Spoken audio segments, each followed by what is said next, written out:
Oh, this is a quartz vein here. Oh. This rock here is what? Is it sedimentary? No, it's not sedimentary. Has iron in it.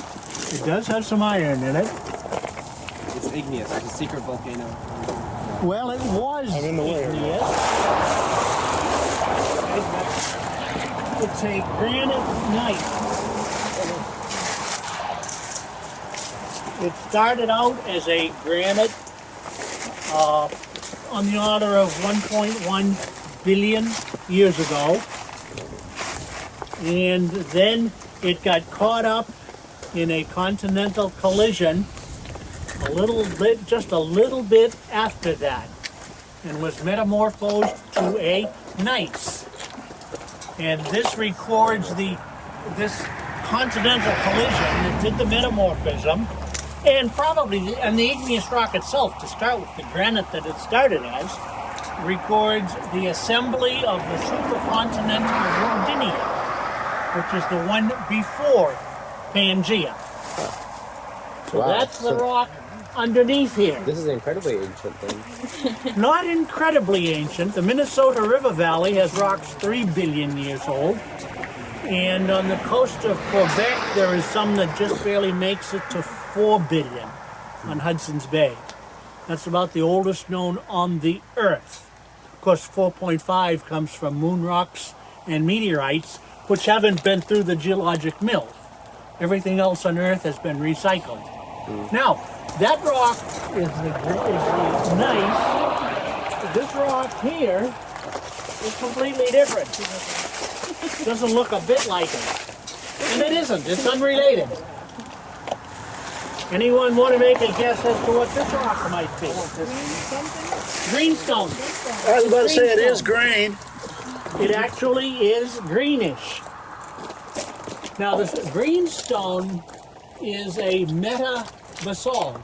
It's a basalt that has been metamorphosed to a low grade. And this particular basalt extends over a very, very wide area. It's actually a flood basalt.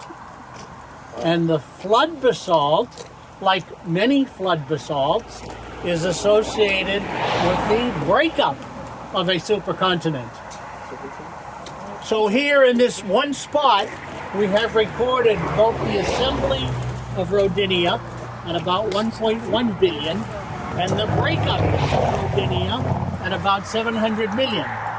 Because we do have dates, zircon dates, on the granite, which give us a billion-year-old.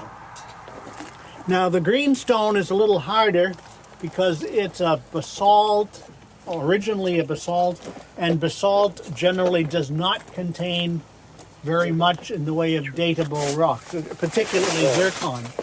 But associated with the basalt nearby is some rhyolite or meta-rhyolite, metamorphosed rhyolite, and that does contain zircon. It's the equivalent of granite, as you remember. It's the lava extrusive, fine-grained equivalent of granite. And that's where we get the 700 million year date for the Catoctin. Even though it's not directly Catoctin, the rhyolite is associated with it. Now, if I put my hand right down here, I'm spanning about 400 million years of ancient history. This rock down here is the Middleton Gneiss at about 1.1 billion years, or 1100 million. And this rock up here is the Catoctin Greenstone at about 700 million. Assembly of the supercontinent of Rodinia, breakup of the supercontinent of Rodinia. Now, this is of even more interest around here because at our previous stop, we were on the Rift Valley filled with conglomerate and red bed sediment that recorded the breakup of the following supercontinent. That one was the breakup of Pangea. And the folding in this area, all these rocks are folded and tilted, that records the assembly of Pangea. So we have the assembly and breakup of 2 oceans and 2 separate supercontinents, all within this very short distance. Wow.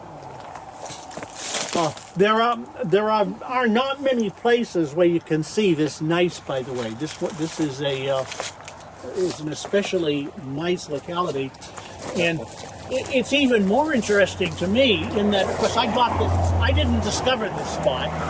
There's a book, The Roadside Geology of Maryland, that gives most of these places, and they mention this as a place where you can see the Middleton Gneiss. Why, I don't know, but they did not mention the fact that you can also see the greenstone sitting right on top of it, which makes it even more interesting. You've got both of them here together. So this is the oldest rock in Maryland. It's the equivalent of the Baltimore gneiss over in the Baltimore terrain, and probably once was a continuous mass of granitic rock. More generally, in North America, all the way from Texas all the way up into Quebec, there's a band of this ancient rock.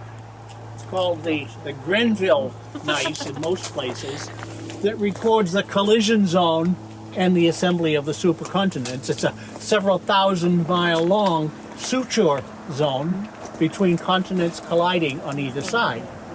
And you can actually then trace it over into Europe as well, in Scandinavia. But here it's called the Middleton Gneiss, but that's just the local name. On a continental scale, it would be known as the Grenville Gneiss, from a little tiny town in Grenville, Quebec. Okay, if anyone, by the way, if I did mention to some people that if they wanted to do an extra credit question, that they could pick some particular facet of the field trip, something like this, the Catoctin and or the Middleton Gneiss would be a suitable topic to write a couple of pages on. Okay, any questions on this at all? So we could like research and then write like an essay? Yes, exactly. Okay. Exactly. It can be any work or it has to be this. Oh no, there are several different, any of the things you see. If you'd like to write about the Culpeper Basin, which was the one we saw over by the ice cream spot, that's a perfectly good thing to write on too. Or if you'd like to write on the Sugarloaf Mountain quartzite, fine. Or the Urbana Formation, these are all things that we are getting to see, and we will have more to see as we continue along, because we've got two more stops to make. Any other questions? No questions? Then continue and we'll go on to our next stop, which is another beautiful overlook in which we get a nice view over the Great Valley.